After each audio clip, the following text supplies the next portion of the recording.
ಬಂಧುಗಳೇ ನಮಸ್ಕಾರ, ಹೇಗಿದ್ರೆ ನೀವೆಲ್ಲರೂ. ನಾನು ಸುಬ್ರಹ್ಮಣ್ಯ ಎಸ್ ಹಂಡಿಗೆ. ಬಂಧುಗಳೇ, ನಾವು ಪ್ರಯಾಣ ಅಂತ ಬಂದಾಗ ಯಾವಾಗಲೂ ಒಂದು ಮಾತನ್ನು ಹೇಳ್ತಿರ್ತೀವಿ, ವಿಮಾನ ಪ್ರಯಾಣ ಅತ್ಯಂತ ಸೇಫ್ ಅಂತ. ಅದು ಸತ್ಯ ಕೂಡ ಹೌದು.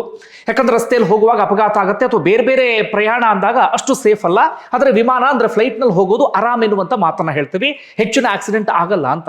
ಆದ್ರೆ ಅದಕ್ಕೆ ತದ್ವಿರುದ್ಧ ಎನ್ನುವ ರೀತಿಯಲ್ಲಿ ಇತ್ತೀಚೆಗೆ ಸಾಲು ಸಾಲು ವಿಮಾನ ದುರಂತವನ್ನ ನಾವೆಲ್ಲರೂ ಕೂಡ ಗಮನಿಸ್ತಾನೆ ಇದ್ದೇವೆ. ಬಂಧುಗಳೇ, ಕಳೆದ ವರ್ಷದ ಅಹಮದಾಬಾದ್ ಏರ್ ಇಂಡಿಯಾ ವಿಮಾನ ದುರಂತವನ್ನ ನಾವು ಮರೆಯೋದಿಕ್ಕೆ ಸಾಧ್ಯವೇ ಇಲ್ಲ. ಬರೋಬ್ಬರಿ 260 ಮಂದಿ ಆ ಸಂದರ್ಭದಲ್ಲಿ ಪ್ರಾಣವನ್ನ ಕಳ್ಕೊಂಡಿದ್ರು. ಅದಾದ ಬಳಿಕ ತನಿಖೆ ಆರಂಭ ಆಯಿತು. ವರದಿ ಏನಾಯಿತು ಅಂದ್ರೆ ಸ್ಪಷ್ಟವಾದಂತ ವರದಿ ಇಂದಿಗೂ ಕೂಡ ಬಂದಿಲ್ಲ. ಒಂದು ವರದಿ ಪೈಲಟ್ ಕಡೆಗೆ ಬೆರಳು ಮಾಡಿ ತೋರಿಸಿದ್ರೆ, ಇನ್ನೊಂದು ವರದಿ ಹೇಳ್ತಾ ಇದೆ ವಿಮಾನದ ತಾಂತ್ರಿಕ ದೋಷ ಅಂತ. ಪೈಲಟ್ಗಳ ಕಡೆಗೆ ಬೆರಳು ಮಾಡಿ ತೋರಿಸಿದ ಕಾರಣಕ್ಕಾಗಿ ಅದು ಸುಪ್ರೀಂ ಕೋರ್ಟ್ನವರೆಗೂ ಹೋಗಿತ್ತು. ಸುಪ್ರೀಂ ಕೋರ್ಟ್ ಕೂಡ ಆ ಸಂದರ್ಭದಲ್ಲಿ ತರಾಟೆಗೆ ತೆಗೆದುಕೊಂಡಿತ್ತು. ಆದರೆ ಇಂದಿಗೂ ಕೂಡ ಕ್ಲಾರಿಟಿ ಇಲ್ಲ. ಆದ್ರೆ ಸಾವನ್ನಪ್ಪಿದಂಥವರು ಹೋಗಿಬಿಟ್ರು, ಆದರೆ ಸ್ಪಷ್ಟತೆ ಕ್ಲಾರಿಟಿ ಇನ್ನೂ ಕೂಡ ಸಿಕ್ಕಿಲ್ಲ. ಯಾಕೆ ಇವತ್ತು ನಾನು ವಿಮಾನ ದುರಂತದ ಬಗ್ಗೆ ಪ್ರಸ್ತಾಪ ಮಾಡ್ತಿದ್ದೀನಿ ಅಂದ್ರೆ, ಇವತ್ತು ಬೆಳಿಗ್ಗೆ ಮತ್ತೊಂದು ವಿಮಾನ ದುರಂತ ಸಂಭವಿಸಿದೆ. ಅತ್ಯಂತ ಭೀಕರವಾಗಿರುವಂಥ ವಿಮಾನ ದುರಂತ. ಯಾಕೆ ಭೀಕರ ಎನ್ನುವಂಥ ಮಾತನ್ನ ಹೇಳ್ತಾ ಇದ್ದೇನೆಂದ್ರೆ, ಅಲ್ಲಿ ಸಾವನ್ನಪ್ಪಿದವರ ದೇಹದ ಪರಿಸ್ಥಿತಿ ಹೇಗಿತ್ತು ಅಂದ್ರೆ ತಕ್ಷಣ ಗುರುತು ಹಿಡಿಯೋದಕ್ಕೂ ಸಾಧ್ಯ ಆಗ್ತಿರ್ಲಿಲ್ಲ. ಕಂಪ್ಲೀಟ್ ಆಗಿ ಅವರೆಲ್ಲರೂ ಕೂಡ ಸುಟ್ಟು ಕರಕಲಾಗಿ ಹೋಗಿಬಿಟ್ಟಿದ್ರು. ಅಂಥದ್ದೊಂದು ಘೋರ ವಿಮಾನ ದುರಂತ ಈ ಬಾರಿ ಸಂಭವಿಸಿದ್ದು ಎಲ್ಲಿ? ಬಾರಾಮತಿಯಲ್ಲಿ. ಈ ಬಾರಿ ಸಾವನ್ನಪ್ಪಿದಂಥವರು ಒಟ್ಟು 5 ಮಂದಿ. ಅದರಲ್ಲಿ ಒಬ್ಬರು ಮಹಾರಾಷ್ಟ್ರದ ಅತ್ಯಂತ ಜನಪ್ರಿಯ ರಾಜಕಾರಣಿ, ಮಹಾರಾಷ್ಟ್ರದ ರಾಜಕೀಯ ಧುರೀಣ ಅಂತ ಕರೆಸಿಕೊಳ್ಳುವಂಥವರು, 8 ಬಾರಿ ಶಾಸಕ, ಒಮ್ಮೆ ಸಂಸದ, ಹೆಚ್ಚು ಕಡಿಮೆ 25ರಿಂದ 30 ವರ್ಷ ಸಚಿವರಾಗಿ ಕೆಲಸವನ್ನ ಮಾಡಿದಂಥವರು, ಹಾಲಿ ಶಾಸಕ, ಹಾಲಿ ಉಪಮುಖ್ಯಮಂತ್ರಿ ಆಗಿರುವಂಥ ಅಜಿತ್ ಪವಾರ್. ದಾದಾ ಅಂತ ಅವರನ್ನ ಕರೀತಾರೆ. ಅವರ ಹೆಸರು ಯಾರಿಗೆ ತಾನೇ ಗೊತ್ತಿಲ್ಲ ಹೇಳಿ. ಇಂತಹ ಅಜಿತ್ ಪವಾರ್ ಇದೀಗ ಆ ವಿಮಾನ ದುರಂತಕ್ಕೆ ಬಲಿ ಆಗಿದ್ದಾರೆ. ಮೊದಲಿಗೆ ಆ ವಿಮಾನ ದುರಂತ ಹೇಗೆ ಸಂಭವಿಸಿತು ಅನ್ನೋದನ್ನ ನೀಟಾಗಿ ಎಕ್ಸ್ಪ್ಲೈನ್ ಮಾಡಿ ಅದಾದ ಬಳಿಕ ನಾನು ಅಜಿತ್ ಪವಾರ್ ವಿಚಾರಕ್ಕೆ ಬರ್ತೇನೆ. ಬಂಧುಗಳೇ, ವಿಮಾನ ದುರಂತವನ್ನ ಗಮನಿಸ್ತಾ ಹೋಗೋದಾದ್ರೆ, ಬಾರಾಮತಿಯಲ್ಲಿ ಜಿಲ್ಲಾ ಪರಿಷತ್ ಚುನಾವಣೆಯಲ್ಲೂ ಕೂಡ ನಡೀತಾ ಇದೆ. ಈ ಬಾರಿ ಬಾರಾಮತಿ ಬಹಳ ದೊಡ್ಡ ಮಟ್ಟಿಗಿನ ಸ್ಪರ್ಧೆಗೆ ಕಾರಣವಾಗಿದೆ. ಬಾರಾಮತಿ ಇದೇ ಅಜಿತ್ ಪವಾರ್ ಅವರ ಸ್ವಕ್ಷೇತ್ರ. ಅಲ್ಲೇ 8 ಬಾರಿ ಶಾಸಕರಾಗಿದ್ದಾರೆ. ಈ ಜಿಲ್ಲಾ ಪರಿಷತ್ ಅಥವಾ ಸ್ಥಳೀಯ ಸಂಸ್ಥೆಯ ಚುನಾವಣೆಯಲ್ಲಿ ಒಂದು ಕಡೆಯಿಂದ ಅವರ ಚಿಕ್ಕಪ್ಪ ಆಗಿರುವಂತ ಶರದ್ ಪವಾರ್, ಹಾಗೆ ಒಂದು ಕಡೆಯಿಂದ ಇವರ NCP ಅಂದ್ರೆ ಅಜಿತ್ ಪವಾರ್ ಅವರ NCP ಅಂದ್ರೆ NCPನೇ ಒಡೆದು ಹೋಗಿದೆ, ಪಕ್ಷವೇ ಒಡೆದು ಹೋಗಿದೆ. ಒಂದನ್ನ ಶರದ್ ಪವಾರ್ ಪ್ರತಿನಿಧಿಸ್ತಾ ಇದ್ರೆ, ಇನ್ನೊಂದನ್ನ ಅಜಿತ್ ಪವಾರ್ ಅವರು ಪ್ರತಿನಿಧಿಸ್ತಾ ಇದ್ದಾರೆ. ಹೀಗಾಗಿ ಅವರ ನಡುವೆಯೇ ಪೈಪೋಟಿ ಇತ್ತು. ಈ ಬಾರಾಮತಿಯಲ್ಲಿ ಯಾರ ಕೈ ಮೇಲಾಗುತ್ತೆ, ಯಾರಿಲ್ಲಿ ಮಾಸ್ಟರ್ ಅಂತ ತೋರಿಸಿಕೊಳ್ಳುವಂತ ಪ್ರಯತ್ನವನ್ನ ಪಡ್ತಾ ಇದ್ರು. ಹೀಗಾಗಿ ಬಾರಾಮತಿಯ ಕಡೆಗೆ ಅಜಿತ್ ಪವಾರ್ ವಿಪರೀತ ಅಂದ್ರೆ ವಿಪರೀತವಾಗಿ ಗಮನವನ್ನ ಹರಿಸ್ತಾ ಇದ್ರು. ಹೀಗಾಗಿ ಅಲ್ಲಿನ ಸ್ಥಳೀಯ ಸಂಸ್ಥೆ ಅಥವಾ ಜಿಲ್ಲಾ ಪರಿಷತ್ ಚುನಾವಣೆಯ ಪ್ರಚಾರಕ್ಕೋಸ್ಕರ ಅವರು ಮುಂಬೈನಿಂದ ಬಾರಾಮತಿಗೆ ಬರ್ತಾ ಇದ್ರು. ಅವರದ್ದೇ ಆದಂತ ಖಾಸಗಿ ವಿಮಾನ, ದೆಹಲಿಯ ಒಂದು VSR ಎನ್ನುವಂತ ಸಂಸ್ಥೆ ನಿರ್ವಹಣೆ ಮಾಡ್ತಾ ಇದ್ದಂತ ಸಂಸ್ಥೆ. ಅದು ಚಾರ್ಟರ್ಡ್ ವಿಮಾನ ಅನ್ಬಹುದು, ವಿಶೇಷ ವಿಮಾನ ಅನ್ಬಹುದು, ಅಥವಾ ಲಘು ವಿಮಾನ ಎನ್ನುವಂತ ರೀತಿಯಲ್ಲಿ ಕರಿಬಹುದು. ಆ ವಿಮಾನ ಇವತ್ತು ಬೆಳಿಗ್ಗೆ ಹೆಚ್ಚು ಕಡಿಮೆ 6 ಜನರನ್ನ ಹೊತ್ತು ಸೀದಾ ಬಾರಾಮತಿ ಕಡೆಗೆ ಬರ್ತಾ ಇತ್ತು. ಆ ವಿಮಾನದ ಒಳಗಡೆ ಅಜಿತ್ ಪವಾರ್, ಹಾಗೆ ಅಜಿತ್ ಪವಾರ್ ಅವರ PS, ಹಾಗೆ ಅವರ ಅಂಗರಕ್ಷಕ, ಹಾಗೆ 2 ಪೈಲಟ್ಗಳು, ಹಾಗೆ ಓರ್ವ ಕ್ಯಾಬಿನ್ ಕ್ರೂ, ಇವರೆಲ್ಲರೂ ಕೂಡ ಪ್ರಯಾಣವನ್ನ ಮಾಡ್ತಾ ಇದ್ರು. ಈ ಅಹಮದಾಬಾದ್ ಏರ್ ಇಂಡಿಯಾ ವಿಮಾನ ದುರಂತದಲ್ಲಿ ಏನಾಗಿತ್ತು ಅಂದ್ರೆ, ನಿಮಗೆ ನೆನಪಿರುವ ಹಾಗೆ ಟೇಕ್ ಆಫ್ ಆಗಿ ಸ್ವಲ್ಪ ಹೊತ್ತಿಗೆ ಆ ವಿಮಾನ ಪತನ ಆಗುತ್ತೆ. ಕಂಪ್ಲೀಟ್ ಆಗಿ ಇಂಧನದ ಟ್ಯಾಂಕ್ ಬ್ಲಾಸ್ಟ್ ಆದಂತ ಕಾರಣಕ್ಕಾಗಿ ಇಡೀ ವಿಮಾನ ಸುಟ್ಟು ಭಸ್ಮ ಆಗಿಬಿಡುತ್ತೆ. ಆದ್ರೆ ಈ ವಿಮಾನದ ವಿಚಾರದಲ್ಲಿ ಟೇಕ್ ಆಫ್ ಆಗುವ ಸಂದರ್ಭದಲ್ಲಿ ಸಮಸ್ಯೆ ಆಗಿದ್ದಲ್ಲ. ಈಗ ಬರ್ತಿರುವಂತ ಒಂದಷ್ಟು ಅಸ್ಪಷ್ಟವಾದಂತ ಮಾಹಿತಿಯ ಪ್ರಕಾರವಾಗಿ, ಸ್ಪಷ್ಟತೆ ಇಲ್ಲ ಯಾಕಂದ್ರೆ ಘಟನೆ ನಡೆದು ಬಹಳ ಹೊತ್ತೇನಾಗಿಲ್ಲ, ಹೀಗಾಗಿ ಅಸ್ಪಷ್ಟವಾದಂತ ಮಾಹಿತಿಯ ಪ್ರಕಾರವಾಗಿ ಆ ವಿಮಾನದಲ್ಲಿ ತಾಂತ್ರಿಕ ದೋಷ ಕಾಣಿಸಿಕೊಂಡಿದೆಯಂತೆ. ಹೀಗಾಗಿ ತಾಂತ್ರಿಕ ದೋಷದ ಕಾರಣಕ್ಕಾಗಿ ವಿಮಾನವನ್ನ ತುರ್ತು ಭೂಸ್ಪರ್ಶ ಮಾಡೋದಕ್ಕೆ ಪ್ರಯತ್ನವನ್ನ ಪಟ್ಟಿದ್ದಾರೆ. ಅಂದ್ರೆ ಏನಾದ್ರೂ ಮಾಡಿ ಬೇಗ ಭೂಸ್ಪರ್ಶವನ್ನ ಮಾಡಬೇಕು, ಸೇಫ್ ಆದಂತ ಲ್ಯಾಂಡಿಂಗ್ ಮಾಡಬೇಕು ಅಂತ ಪ್ರಯತ್ನವನ್ನ ಪಟ್ಟಿದ್ದಾರೆ. ಆದ್ರೆ ಅಷ್ಟೊತ್ತಿಗಾಗಲೇ ತಾಂತ್ರಿಕ ದೋಷ ಕಾಣಿಸಿಕೊಂಡಂತ ಕಾರಣಕ್ಕಾಗಿ ಪೈಲಟ್ಗಳ ಕಂಟ್ರೋಲ್ಗೆ ಆ ವಿಮಾನ ಸಿಕ್ಕಿಲ್ಲ. ಹೀಗಾಗಿ ಬಾರಾಮತಿ ವಿಮಾನ ನಿಲ್ದಾಣದಲ್ಲಿ ರನ್ವೇ ಮೇಲೆ ಇಳಿಯುವಂತ ಸಂದರ್ಭದಲ್ಲಿ, ಇನ್ನೇನು ಸೇಫ್ ಆಗಿ ಲ್ಯಾಂಡ್ ಮಾಡಬೇಕು ಅನ್ನೋ ಸಂದರ್ಭದಲ್ಲಿ ರನ್ವೇ ಮೇಲೆ ವಿಮಾನ ಇಳಿದಿಲ್ಲ. ಇಳಿಯುವಂತ ಸಂದರ್ಭದಲ್ಲೇ ವಿಮಾನ ಕಂಟ್ರೋಲ್ ಕಂಪ್ಲೀಟ್ ತಪ್ಪಿದ ಕಾರಣಕ್ಕಾಗಿ ರನ್ವೇ ಪಕ್ಕಕ್ಕೆ ಬಂದು ವಿಮಾನ ಬಿದ್ದು ಬಿಟ್ಟಿದೆ. ವಿಮಾನ ಕೆಳಗಡೆ ಬೀಳ್ತಾ ಇದ್ದ ಹಾಗೆ ನಿಮ್ಮೆಲ್ಲರಿಗೂ ಕೂಡ ಗೊತ್ತಿದೆ, ಬಹಳ ವೇಗವಾಗಿ ಬಂದು ವಿಮಾನ ಬಿತ್ತು ಅಂತಾದ್ರೆ ಇಂತಹ ಪರಿಸ್ಥಿತಿ ನಿರ್ಮಾಣ ಆಗುತ್ತೆ ಅಂತ ಹೇಳಿ. ಆ ಬಿದ್ದಂತ ಆ ಫೋರ್ಸ್ಗೆ ವಿಮಾನದ ಇಂಧನ ಟ್ಯಾಂಕ್ ಏನಿತ್ತು ಅದು ಸಹಜವಾಗಿ ಬ್ಲಾಸ್ಟ್ ಆಗಿದೆ. ವಿಮಾನ ಅಪಘಾತ ಸಂದರ್ಭದಲ್ಲಿ ಯಾಕೆ ಬೆಂಕಿ ಹೊತ್ತುಕೊಳ್ಳುತ್ತೆ ಅಥವಾ ಯಾಕೆ ಈ ಅಪಘಾತ ತೀವ್ರತೆ ಜಾಸ್ತಿ ಆಗುತ್ತೆ ಅಂದ್ರೆ ಅದಕ್ಕೆ ಕಾರಣ ಇದೆ. ಕೇವಲ ಒಂದು ಅಪಘಾತ ಆಯಿತು, ಬಂದೆಲ್ಲೋ ಡಿಕ್ಕಿ ಹೊಡಿತು ಅಂತ ಅಂದಾಗ ಪ್ರಯಾಣಿಕರು ತಪ್ಪಿಸ್ಕೊಳ್ಳೋದಕ್ಕೆ ಅಥವಾ ಪ್ರಯಾಣಿಕರು ಉಳಿಯುವಂತ ಸಾಧ್ಯತೆಗಳಿರುತ್ತೆ. ಆದರೆ ಇಲ್ಲಿ ಹಾಗಾಗ್ಲಿಲ್ಲ. ವಿಮಾನ ಕೆಳಗಡೆ ಬಂದು ಅಪ್ಪಳಿಸ್ತಾ ಇದ್ದ ಹಾಗೆ ಅದರ ಇಂಧನ ಟ್ಯಾಂಕ್ ಕಂಪ್ಲೀಟ್ ಆಗಿ ಬ್ಲಾಸ್ಟ್ ಆಗಿದೆ. ತಕ್ಷಣವೇ ಬೆಳಗ್ಗೆ ಮುಂಚೆ ಇವತ್ತು 8:45 ವಿಮಾನ ಸೇಫ್ ಆಗಿ ಲ್ಯಾಂಡ್ ಆಗಬೇಕಿತ್ತು. ಅದೇ ಸಂದರ್ಭಕ್ಕೆ ವಿಮಾನ ಲ್ಯಾಂಡ್ ಆಗಿದೆ, ಆದರೆ ಸೇಫ್ ಆದಂತ ಲ್ಯಾಂಡ್ ಆಗಿಲ್ಲ. ವಿಮಾನ ಬಂದು ಕೆಳಗಡೆ ಬೀಳ್ತಾ ಇದ್ದ ಹಾಗೆ ಇಡೀ ವಿಮಾನವೇ ಬ್ಲಾಸ್ಟ್ ಆಗಿದೆ. ತಕ್ಷಣವೇ ಬೆಂಕಿ ಹೊತ್ತಿ ಉರಿಯೋದಕ್ಕೆ ಶುರುವಾಗಿದೆ. ತಕ್ಷಣ ಎಲ್ಲರ ಗಮನಕ್ಕೂ ಕೂಡ ಬಂದಿದೆ. ಅಗ್ನಿಶಾಮಕ ದಳದ ಸಿಬ್ಬಂದಿ ಕೂಡ ಅಲ್ಲಿಗೆ ಬರೋ ಸ್ವಲ್ಪ ಮಟ್ಟಿಗೆ ತಡ ಆಯಿತು. ಯಾಕಂದ್ರೆ ವಿಮಾನ ನಿಲ್ದಾಣದ ಒಳಗಡೆ ಆದಂತ ಕಾರಣಕ್ಕಾಗಿ ಅಲ್ಲಿ ಎಮರ್ಜೆನ್ಸಿಗಂತ ಏನೇನು ಸಿದ್ಧತೆಯನ್ನು ಮಾಡ್ಕೊಂಡಿದ್ರು ಅಗ್ನಿಶಾಮಕ ದಳದವರು, ಅವರು ತಕ್ಷಣ ಅಲ್ಲಿಗೆ ಬರ್ತಾ ಇದ್ದ ಹಾಗೆ ಬೆಂಕಿ ನಂದಿಸುವಂತ ಪ್ರಯತ್ನವನ್ನ ಪಡ್ತಾರೆ. ಒಳಗಡೆ ಇದ್ದಂಥವ್ರನ್ನ ಬದುಕಿ ಉಳಿಸುವಂತ ಪ್ರಯತ್ನವನ್ನ ಪಡ್ತಾರೆ. ಬೆಂಕಿ ನಂದಿಸಿದ ಬಳಿಕ ಒಳಗಡೆ ಇದ್ದಂಥವ್ರನ್ನ ನೋಡಿದಾಗ ಅವರೇ ಶಾಕ್ ಆಗಿ ಹೋಗ್ಬಿಟ್ರಂತೆ. ಈಗ ಬರ್ತಿರುವಂತ ಒಂದಷ್ಟು ವರದಿಯ ಪ್ರಕಾರವಾಗಿ ಅಂದ್ರೆ ಅವರೆಲ್ಲರೂ ಕೂಡ ಸುಟ್ಟು ಕರಕಲಾಗಬಿಟ್ಟಿದ್ರು. ತಕ್ಷಣ ಇವರನ್ನ ಆಸ್ಪತ್ರೆಗೆ ದಾಖಲಿಸಲಾಗುತ್ತೆ. ಆರಂಭದಲ್ಲಿ ಬಂದಂತ ರಿಪೋರ್ಟ್ ಏನಪ್ಪಾ ಅಂದ್ರೆ ಅಜಿತ್ ಪವಾರ್ಗೆ ಗಾಯ ಆಗಿದಷ್ಟೇ ಉಳಿಯಬಹುದು ಎನ್ನುವಂತ ಮಾತುಗಳು ಕೇಳಿ ಬರ್ತಾ ಇತ್ತು. ಆದ್ರೆ ಇನ್ನೊಂದು ಸ್ವಲ್ಪ ಹೊತ್ತಿಗೆ ಅಲ್ಲಿ ಡಾಕ್ಟರ್ ಅನೌನ್ಸ್ ಮಾಡ್ತಾರೆ 6 ಜನರು ಕೂಡ ಗಂಭೀರವಾಗಿ ಗಾಯಗೊಂಡಿದ್ರು. 6 ಜನರಲ್ಲಿ 5 ಸಾವನ್ನಪ್ಪಿದ್ದಾರೆ ಅಂತ ಹೇಳಿ. ಒಂದು ಅಜಿತ್ ಪವಾರ್, ಹಾಗೆ ಅಜಿತ್ ಪವಾರ್ ಆಪ್ತ ಸಹಾಯಕ ಅಂದ್ರೆ PA, ಅದೇ ರೀತಿಯಾಗಿ 2 ಪೈಲಟ್ಗಳು, ಹಾಗೆ ಓರ್ವ ಕ್ಯಾಬಿನ್ ಕ್ರೂ. ಅಂಗರಕ್ಷಕ ಮಾತ್ರ ಸದ್ಯಕ್ಕೆ ಬದುಕುಳಿದಿದ್ದಾರೆ. ಆದ್ರೆ ಎಷ್ಟೊತ್ತು ಅಂತ ಗೊತ್ತಿಲ್ಲ. ನಿಮ್ಮಲ್ಲಿ ಒಂದಷ್ಟು ಮಂದಿ ಸುದ್ದಿಯನ್ನು ಗಮನಿಸಿರುವ ಸಂದರ್ಭದಲ್ಲಿ ಏನ್ ಬೇಕಾದ್ರೂ ಆಗಿರುವಂತಹ ಸಾಧ್ಯತೆ ಇದೆ.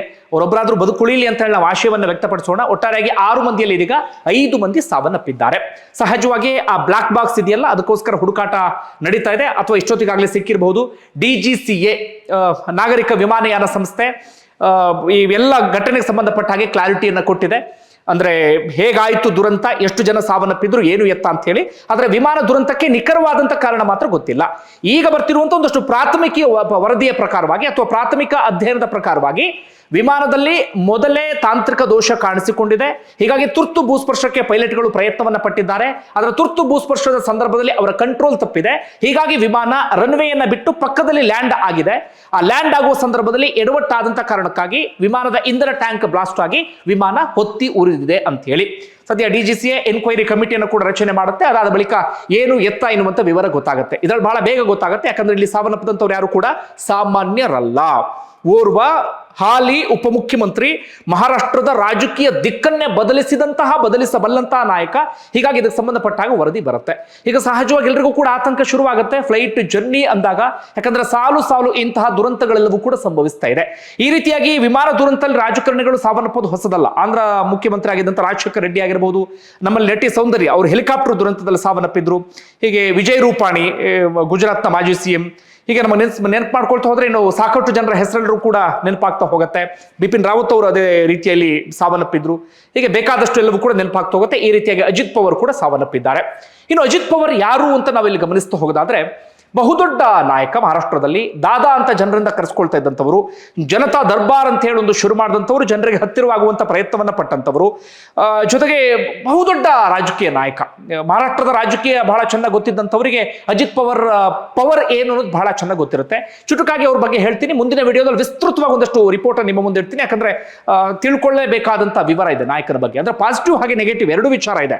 ಅವ್ರ ಬಗ್ಗೆ ಸ್ವತಃ BJP ನಾಯಕರ ಭ್ರಷ್ಟಾಚಾರದ ಪಿತಾಮಹ ಅಂತ ಕರಿತಾ ಇದ್ರು. ಆದ್ರೆ ಅದೇ BJP ಕೊನೆಗೆ ಏನ್ ಮಾಡುತ್ತೆ, ಅಜಿತ್ ಪವಾರ್ನ ತಮ್ಮ ತೆಕ್ಕೆಗೆ ತೆಗೆದುಕೊಂಡು ತಮ್ಮ ಸರ್ಕಾರದಲ್ಲಿ ಉಪಮುಖ್ಯಮಂತ್ರಿಯಾಗಿ ನೇಮಕ ಮಾಡುತ್ತೆ. ಅದು ಬೇರೆ ವಿಚಾರ. ಶಾರ್ಟ್ ಆಗಿ ಹೇಳೋದಾದ್ರೆ, ಅಜಿತ್ ಪವಾರ್ ನಾನು ಆರಂಭದಲ್ಲಿ ಹೇಳಿದ ಹಾಗೆ 8 ಬಾರಿ ಶಾಸಕರಾದಂಥವರು ಸತತವಾಗಿ 91ರಿಂದ ಈಗಿನವರೆಗೂ ಕೂಡ ಬಾರಾಮತಿ ವಿಧಾನಸಭಾ ಕ್ಷೇತ್ರದಲ್ಲಿ ಶಾಸಕರಾದಂಥವರು, 1 ಬಾರಿ ಸಂಸದರಾದಂಥವರು, 30 ವರ್ಷ ಸಚಿವರಾದಂಥವರು, 6 ಬಾರಿ ಉಪಮುಖ್ಯಮಂತ್ರಿ ಆದಂಥವರು, ಅತಿ ಹೆಚ್ಚು ಬಾರಿ ಬಜೆಟ್ ಅನ್ನ ಮಂಡನೆ ಮಾಡಿದಂಥ ಖ್ಯಾತಿಯು ಕೂಡ ಅಜಿತ್ ಪವಾರ್ಗೆ ಇದೆ. 91ರ ಸಂದರ್ಭದಲ್ಲಿ 89ರಲ್ಲಿ ಈ ಸಹಕಾರಿ ಕ್ಷೇತ್ರದ ಮೂಲಕ ರಾಜಕೀಯಕ್ಕೆ ಎಂಟ್ರಿ ಕೊಟ್ಟಂತವರು, 91ರಲ್ಲಿ ಬಾರಾಮತಿ ಲೋಕಸಭಾ ಕ್ಷೇತ್ರದ ಮೂಲಕ ಸಂಸದರಾಗ್ತಾರೆ. ಅದಾದ ಬಳಿಕ ಅವರ ಚಿಕ್ಕಪ್ಪ ಆಗಿರುವಂತಹ ಶರದ್ ಪವಾರ್ ಅವರಿಗೆ ಆ ಲೋಕಸಭಾ ಕ್ಷೇತ್ರವನ್ನ ಬಿಟ್ಟುಕೊಡ್ತಾರೆ. 91ರಲ್ಲಿ ಉಪಚುನಾವಣೆಯ ಸಂದರ್ಭದಲ್ಲಿ ಬಾರಾಮತಿಯಿಂದ ವಿಧಾನಸಭಾ ಕ್ಷೇತ್ರದಿಂದ ಶಾಸಕರಾಗ್ತಾರೆ. ಅಲ್ಲಿಂದ ಇಲ್ಲಿಯವರೆಗೂ ಕೂಡ ಅಲ್ಲಿ ಶಾಸಕರಾಗಿ ಆಯ್ಕೆ ಆದಂತವರು.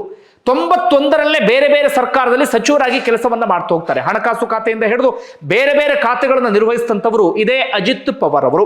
ಅದಾದ ಬಳಿಕ ಬೇರೆ ಬೇರೆ ಸರ್ಕಾರದ ಅವಧಿಯಲ್ಲಿ ಮುಖ್ಯಮಂತ್ರಿ ಆಗುವಂತ ಒಂದು ಅವಕಾಶ ಸಿಕ್ಕಿಲ್ಲ. ಅದರ ಆಚೆಗೆ ಒಟ್ಟು 6 ಬಾರಿ ಉಪಮುಖ್ಯಮಂತ್ರಿ ಆದಂಥವರು. ರಾಜಕೀಯ ಚತುರ ಎನ್ನುವ ರೀತಿಯಲ್ಲಿ ಅವ್ರನ್ನ ಕರಿತಾ ಇದ್ರು. ಹೇಗೆ ಬೇಕಾದ್ರೂ ರಾಜಕೀಯ ದಿಕ್ಕನ್ನ ಬದಲಿಸ್ತಾರೆ ಎನ್ನುವಂತ ಮಾತುಗಳು ಕೂಡ ಇತ್ತು. ಅಜಿತ್ ಪವಾರ್ ಅವರ ಬದುಕಿನಲ್ಲಿ ಅತಿ ದೊಡ್ಡ ಒಂದು ಟ್ವಿಸ್ಟ್ ಅಥವಾ ಅತಿ ದೊಡ್ಡ ಟರ್ನಿಂಗ್ ಪಾಯಿಂಟ್ ಏನಪ್ಪಾ ಅಂದ್ರೆ ಅದು 2023ರ ಸಂದರ್ಭದಲ್ಲಿ ಬಿಜೆಪಿಯಲ್ಲಿ ಆ ಸಂದರ್ಭದಲ್ಲಿ ಅಧಿಕಾರವನ್ನ ಹಿಡಿಯುವಂತ ಪ್ರಯತ್ನವನ್ನ ಪಡ್ತಾ ಇರುತ್ತೆ. ಆಗ ಬಿಜೆಪಿ ಆಯ್ಕೆ ಮಾಡಿಕೊಂಡಂತ ಮಾರ್ಗ ಏನಪ್ಪಾ ಅಂದ್ರೆ, ಒಂದು ಕಡೆಯಿಂದ ಶಿವಸೇನೆಯನ್ನ ಒಡೆಯೋದು, ಉದ್ಧವ್ ಠಾಕ್ರೆ ಬಣ ಏಕನಾಥ್ ಶಿಂದೆ ಬಣ ಆಗಿ ಅವರ ಬಣವನ್ನು ಒಡೆಯೋದು, ಹಾಗೆ NCP ಯನ್ನು ಕೂಡ ಒಡೆಯುವಂತ ಪ್ರಯತ್ನವನ್ನ ಪಡುತ್ತೆ. ಶರದ್ ಪವಾರ್ ಅಷ್ಟೊತ್ತಿಗಾಗಲೇ ಈ ಕಾಂಗ್ರೆಸ್ ಹಾಗೆ ಉದ್ಧವ್ ಠಾಕ್ರೆ ಶಿವಸೇನೆ ಜೊತೆಗೆ ಅವರು ಸೇರ್ಕೊಂಡಿರ್ತಾರೆ. ಹೀಗಾಗಿ NCP ಯನ್ನೇ ಒಡೆಯುವಂತ ಪ್ಲಾನ್ ಅನ್ನ ಬಿಜೆಪಿ ಮಾಡುತ್ತೆ. ಆಗ ಬಿಜೆಪಿ ಆಯ್ಕೆ ಮಾಡಿಕೊಂಡಿದ್ದು ಇದೇ ಅಜಿತ್ ಪವಾರನ್ನ. ಮೊದಲೇ ಅಜಿತ್ ಪವಾರ್ ಹಾಗೆ ಶರದ್ ಪವಾರ್ ನಡುವೆ ಒಂದು ಸಣ್ಣ ಮಟ್ಟಿಗಿನ ಸಂಘರ್ಷ ಶುರುವಾಗಿರುತ್ತೆ. ಅವರ ಕುಟುಂಬದಲ್ಲಿ ಬೇರೆ ಬೇರೆ ರೀತಿಯಾದಂತಹ ಸಮಸ್ಯೆಗಳು ಕೂಡ ಶುರುವಾಗಿರುತ್ತೆ. ಅದನ್ನ ಪ್ಲಸ್ ಮಾಡಿಕೊಂಡಂತ ಬಿಜೆಪಿ NCP ಯನ್ನು ಒಡೆಯುತ್ತೆ. ಆಗ ಅಜಿತ್ ಪವಾರ್ ಏನ್ ಮಾಡ್ತಾರೆ ಅಂದ್ರೆ, ರಾತ್ರೋರಾತ್ರಿ ಇಲ್ಲಿನ ರಾಜಕೀಯ ದಿಕ್ಕನ್ನೇ ಬದಲಿಸಿ ಬಿಡ್ತಾರೆ. ಒಂದಷ್ಟು ಶಾಸಕರನ್ನ ಕರ್ಕೊಂಡು ಸೀದಾ ಬಿಜೆಪಿಯ ಕಡೆಗೆ ಬರ್ತಾರೆ. ಬಿಜೆಪಿ ಕಡೆಗೆ ಬಂದು ಆ ಸರ್ಕಾರದಲ್ಲಿ ಅವರು ಉಪಮುಖ್ಯಮಂತ್ರಿ ಆಗ್ತಾರೆ. ಅದಾದ ನಂತರ NCP ಯಾರ ಪಕ್ಷ ಎನ್ನುವಂತ ಒಂದು ತಿಕ್ಕಾಟವೂ ಕೂಡ ಶುರುವಾಗುತ್ತೆ. ಅಂತಿಮವಾಗಿ NCP ಅದು ಅಜಿತ್ ಪವಾರ್ ಅವರಿಗೆ ಸೇರಿದ್ದು ಅಂತ ಹೇಳಿ ಕೋರ್ಟ್ನ ತೀರ್ಪು ಕೂಡ ಬರುತ್ತೆ. ಹಾಗೆ ಅಧಿಕೃತವಾದಂತಹ ಚಿಹ್ನೆಯೂ ಕೂಡ ಅಜಿತ್ ಪವಾರ್ ಅವರ ಕಡೆಯೇ ಆಗಿಬಿಡುತ್ತೆ. ಈ ರೀತಿಯಾಗಿ ರಾಜಕೀಯ ದಿಕ್ಕನ್ನ ಬದಲಿಸಿದಂಥವರು ಅಜಿತ್ ಪವಾರ್. ಹೀಗೆ ಹೇಳ್ತಾ ಹೋದ್ರೆ ಸಾಕಷ್ಟು ವಿಚಾರಗಳೆಲ್ಲವೂ ಕೂಡ ಇದೆ. ಆದ್ರೆ ಇತ್ತೀಚಿನ ದಿನಗಳಲ್ಲಿ ಸ್ವಲ್ಪ ಮಟ್ಟಿಗೆ ಅವರ ಕುಟುಂಬದಲ್ಲಿ ಎಲ್ಲವೂ ಕೂಡ ಸರಿಯಾಗೋದಿಕ್ಕೆ ಶುರುವಾಗಿತ್ತು. ಸ್ಥಳೀಯ ಸಂಸ್ಥೆಯ ಚುನಾವಣೆ ಇತ್ತೀಚೆಗೆ ನಡೀತಲ್ಲ, ಅಲ್ಲಿ ಒಂದಷ್ಟು ಕ್ಷೇತ್ರಗಳಲ್ಲಿ ಎಲ್ಲರೂ ಕೂಡ ಅಂದ್ರೆ NCP ಮೈತ್ರಿ ಮಾಡಿಕೊಂಡು ಅಥವಾ ಒಟ್ಟೊಟ್ಟಾಗಿ ಅವರು ಚುನಾವಣೆಗೆ ಸ್ಪರ್ಧೆ ಮಾಡುವಂತ ಪ್ರಯತ್ನವನ್ನು ಪಡ್ತಾ ಇದ್ರು. ಸದ್ಯ NCPಯ ಪ್ರಮುಖ ನಾಯಕರು ಅಂದ್ರೆ ಶರದ್ ಪವಾರ್ ಅವರಿಗೆ ವಯಸ್ಸಾಗಿದೆ. ಈಗ ಅಜಿತ್ ಪವಾರ್ ಅವರಿಗೆ 66 ವರ್ಷ, ಅಜಿತ್ ಪವಾರ್ ಹಾಗೆ ಸುಪ್ರಿಯಾ ಸುಳೆ. ಹೀಗಾಗಿ ಅವರಿಬ್ರು ಒಂದಾಗುವಂತ ಪ್ರಯತ್ನವನ್ನು ಕೂಡ ಪಡ್ತಾ ಇದ್ರು. ಆದ್ರೆ ಅಷ್ಟರ ಒಳಗಾಗಿ ಇಂಥದೊಂದು ದುರಂತ ಸಂಭವಿಸಿದೆ. NCPಯ ಭವಿಷ್ಯವೇ ಅಜಿತ್ ಪವಾರ್ ಎನ್ನುವಂತ ಮಾತುಗಳಿತ್ತು. ಆದ್ರೆ ಇದೀಗ ದುರಂತದಲ್ಲಿ ಅಜಿತ್ ಪವಾರ್ ಬಲಿ ಆದಂತಾಗಿದೆ. ಅದರ ಆಚೆಗೆ ಭ್ರಷ್ಟಾಚಾರದ ಆರೋಪವೂ ಕೂಡ ಇತ್ತು. ಇದೇ ಬಿಜೆಪಿ ನಾಯಕರು ಅವನ್ನ ಭ್ರಷ್ಟಾಚಾರದ ಪಿತಾಮಹ ಅಂತ ಕರಿತಾ ಇದ್ರು. ಇದೇ ಇಡಿ ಅವರ 1,000 ಕೋಟಿ ಆಸ್ತಿಯನ್ನ ಸೀಸ್ ಕೂಡ ಮಾಡಿತ್ತು.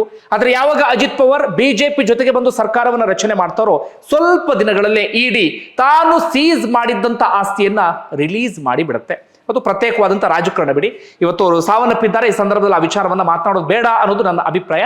ಒಟ್ಟಾರೆಯಾಗಿ ಇದು ಆಗಿರುವಂತ ದುರಂತ. ಬಂಧುಗಳೇ, ನಿಮ್ಗೆ ಏನಷ್ಟೇ ಕಮೆಂಟ್ ಬಾಕ್ಸ್ ಅಲ್ಲಿ ಮೆನ್ಷನ್ ಮಾಡಿ. ಧನ್ಯವಾದ ವಿಡಿಯೋ ನೋಡಿದ್ದಕ್ಕಾಗಿ.